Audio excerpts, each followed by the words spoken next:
दिल्ली में बहुत सख्ती से एंटी पोल्यूशन मेजर्स को डिप्लॉय किया जा रहा है। अगर यूपी सरकार, केंद्र सरकार सब मिलकर साथ आएंगे तभी दिल्ली में इस प्रदूषण की समस्या का समाधान हो सकता है।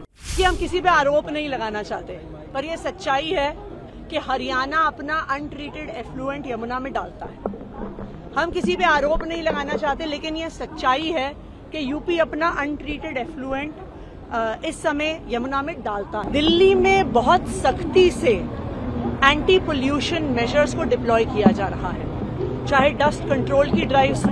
हमने 99 टीम्स बनाई हैं जो पूरी दिल्ली में अलग अलग जगह पे कंस्ट्रक्शन साइट्स पे जो सारे डस्ट कंट्रोल मेजर्स हैं उनको चेक कर रही हैं। दिल्ली में 325 से ज्यादा एंटी स्मोक गन्स को डिप्लॉय करने का प्रोसेस शुरू हो गया है। दिल्ली में आज के दिन में चाहे पीडब्ल्यूडी हो, चाहे एमसीडी हो, अपने सारे रिसोर्सेज लगाकर दिल्ली में प्रदूषण रोकने का काम चल रहा है। लेकिन आनंद विहार एक ऐसा इलाका है जहां पर, क्योंकि ये दिल्ली और यूपी के बॉर्डर पर है, यहां पर दिल्ली के बाहर से भी बहुत सारी बसेज आती हैं। पास में कौशाम्बी का बस अड्डा भी है।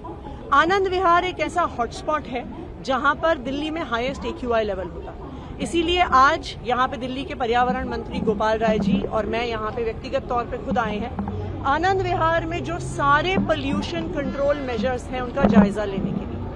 कई कदम यहाँ पे लोकली उठाए गए हैं। यहाँ पे जैसा आप देख सकते हैं कॉन्स्टेंटली एंटी स्मोक गन्स चल रही हैं। जो यहाँ के सारे सर्फेसेज हैं उनको गीला रखा जा रहा है, सड़कों को गीला रखा जा रहा है कि किसी भी प्रकार की डस्ट ना हो।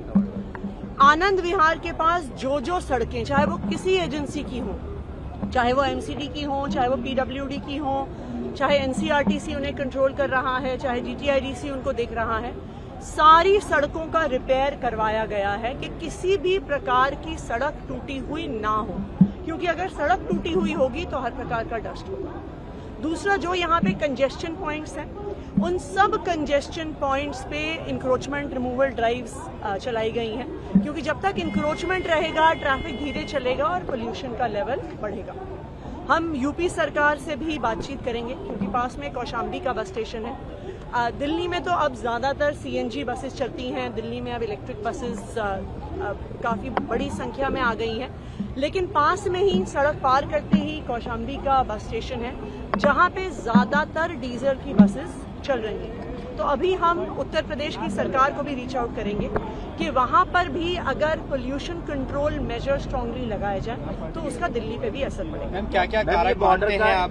बॉर्डर है, खासतौर से आनंद विहार कंट्रीब्यूशन होगा यहाँ पे। ये वही एलिमेंट्स कौन से हैं जो इतना ज्यादा सबसे पोल्यूशन इसी जगह पर होता है? देखिए, एक सबसे बड़ा एलिमेंट यहाँ पर है कि आनंद विहार बस अड्डे में सिर्फ दिल्ली की नहीं, बाकी स्टेट से भी, खासकर से यूपी से भी बसेस आती हैं।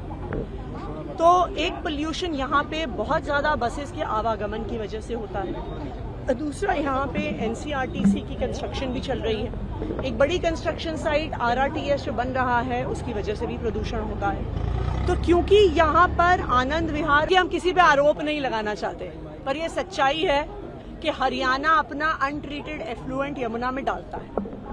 हम किसी पे आरोप नहीं लगाना चाहते, लेकिन यह सच्चाई है कि यूपी अपना अनट्रीटेड एफ्लुएंट इस समय यमुना में डालता है। वो जब छठ का सीजन आता है तो वो आगरा कनाल के गेट्स बंद कर देते हैं कि उनका सारा अनट्रीटेड वेस्ट यमुना जी में आए। लेकिन दिल्ली सरकार हमेशा सोल्यूशन ओरिएंटेड रही है। अरविंद केजरीवाल जी का हमेशा ये मोटो रहा है कि हमें समाधान ढूंढने हैं, और उसी समाधान के तहत हम फूड ग्रेड सिलिकॉन बेस्ड डीफोमर्स का इस्तेमाल करते हैं। तो आज से दिल्ली जल बोर्ड एक प्रॉपर ड्राइव वहां पे चला रहा है। उस ड्राइव के तहत जो सारी फोम है वहां पे डीफोमिंग शुरू करी जाएगी।